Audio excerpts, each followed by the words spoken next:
ढेंकीकुट्रु बारंबार चोरी घटगाँ थाना ढेंकुट फांडी एठारे फांडी रही हेले बारंबार चोरी होउछि।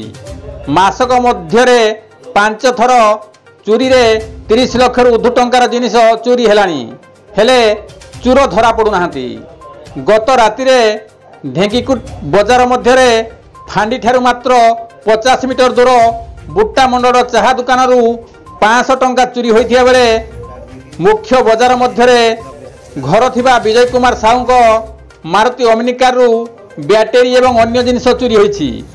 एणु बारंबार चोरी होउथिबारु ढेंकीकुट्रे जने दक्ष पुलिस एसआई नियुक्ति सहित 1/4 पुलिस फोर्स पेट्रोलिंग पाई नियुक्ति देबाकू एसपी ठारे दाबी होउछि। गोविंद राउत का रिपोर्ट केडी नुजुरिया।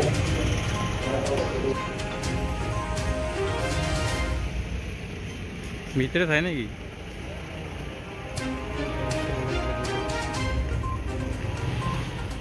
चषमा फसमा कर मो चषमाटा आगा बड़ आनी चलाब बोली आनी बस पड़ी भांगी जाइए नहीं सही भांगी एटा इग्निशन भितर गोटे किड़ा पूरी